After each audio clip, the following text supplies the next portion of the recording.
Hi guys. So I'm going to start with my small little lecture videos, kind of summarizing the information on the slides and helping you guys with your summaries and basic concepts and what you should have gotten and what I think was the most important things. We're going to kind of get closer to the end of World War II. I have my slides over here. That's where I'm looking. Got my slides here. I think there's going to be a program eventually pretty soon where this will be easier. So it'll be like me, and then on the other side is like the screen. I hope that's coming, but the district is still working on that. So we're going to do what we can. These are some good, big slides here. You should have reviewed Monday and Tuesday. This stuff is for Wednesday, March 18th. And today you don't have a bell ringer. You're doing slides 53 and 54. Those are titled War in the Pacific and the Philippines. there's a lot on these slides.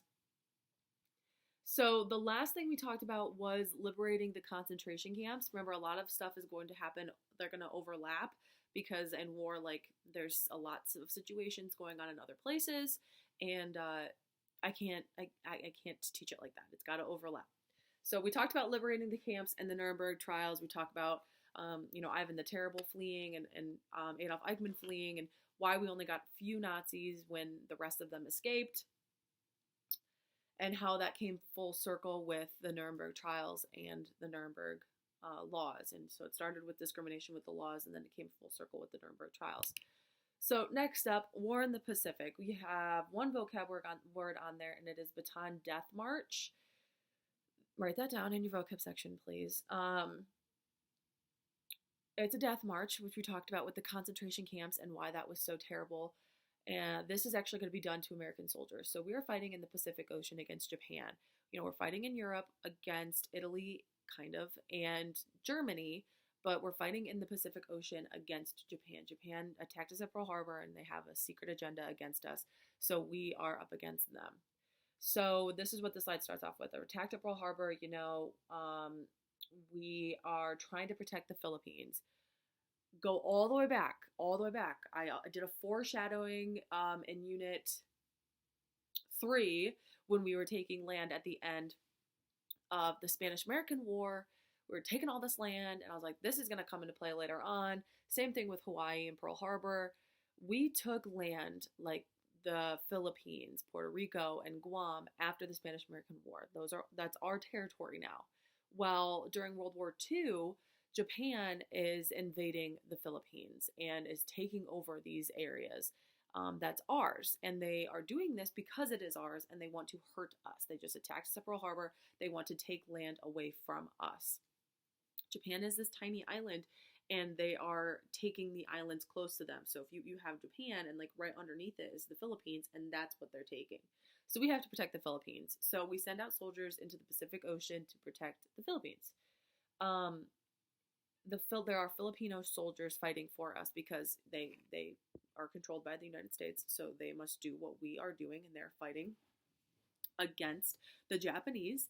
And so what ends up happening is that Japan invades too much and gains more control over the Philippines when we are there. We have 10,000 American soldiers and 60,000 Filipino soldiers are going to have to surrender. And those soldiers are taken on the Bataan Death March. You almost wanted to die on the march and then be taken to the prisons because the Japanese soldiers would torture Americans for information. You're dying of diseases and starvation, and it is absolutely horrific. So the Japanese soldiers are brutal towards us, and this has a huge part because of the propaganda against us. They are terrified. They, as in Japan, they are terrified of American soldiers. They fear that we are monsters, and that if they let their guard down for one moment, then we will kill them all. So it's propaganda. We had the same thing against the Germans in the United States. So the Bataan Death March are American soldiers and and Filipino soldiers being taken on these marches to prison camps by the Japanese. So we are really losing this war in the Pacific right now against Japan. They are very powerful. Next slide. Oh, so the war in the Pacific. Why is it important that we are holding the territories in the Pacific Ocean? Why are we pushing back against the Japanese. I mean, think of JIG. We have basically two wars going on.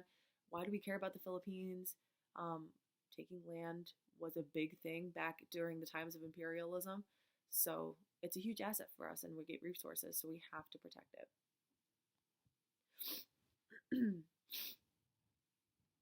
Okay. Hold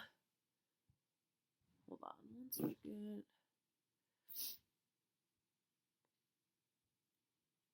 Okay. Next up, the slide is called the Philippines.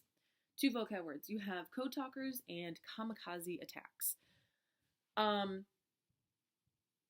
We start mass producing military equipment for fighting in the Pacific Ocean. That means we need aircraft carriers and airplanes, and obviously ammunition and torpedoes. Oh, Native Americans were used as messengers for the war. They worked as code talkers, which is that's the Navajo code talkers. They served in the Marines.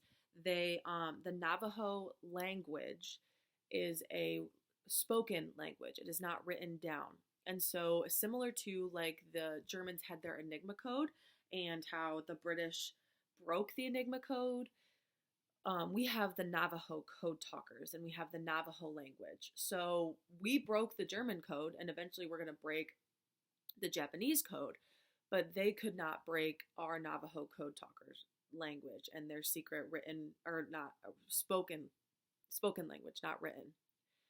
The code talkers, if they were captured, they were told to commit suicide, because if they were tortured enough from being captured that they would, maybe release some information or something like that. They were very vital informants. They knew a lot about the United States and our plans, because they were the ones delivering the messages, because they had that secret language.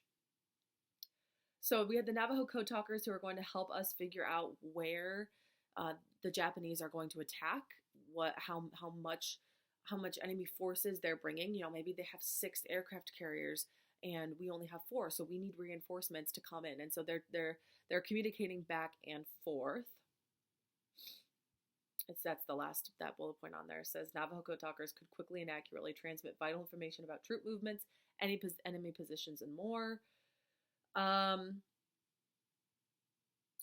Kamikazes, when Japan started to realize that maybe they were losing some control of a situation, or they were losing some territories, or maybe they had lost a significant battle, they would use a method called, using the kamikaze, which is called divine wind. And these are suicide pilots. So being a part of the Japanese military is a huge honor. It was a very, very honorable thing to be a part of. And so if your country asked you to deliberately fly your airplane into an enemy ship with you in it and you die, that is an honor. And if you were to do that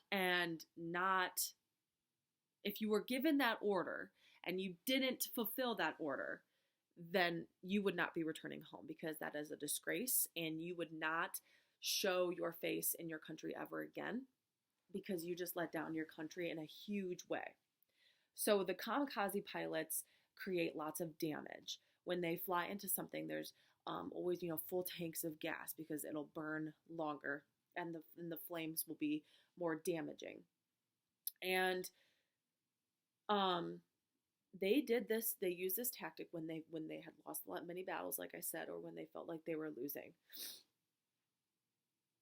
Think of 9/11. The pilots who were flying into the Twin Towers chose airplanes. The terrorists who were flying the planes for the Twin Towers chose airplanes that were going the longest distance, because they had the most gasoline, and they flew directly into the towers. So they were suicide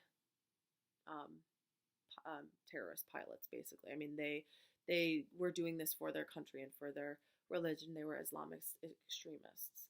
So if you believe in something so much and so deeply, then giving up your life like these kamikaze pilots wasn't a hard choice. So tell me in the next slide why the code talkers were significant to us, keeping hold of the Philippines and fighting the battle in the Pacific Ocean, and then tell me why the kamikaze attacks by the Japanese was important for the Japanese military. So the first sentence should be about helping the Allies. The code talkers is good for us. And then tell me about the kamikazes being good for the Japanese, which actually ends up hurting us. Okay? You don't have a bell ringer today. You just got 2 slides. And I will continue to post some of these videos to kind of help you go through the slides. Bye.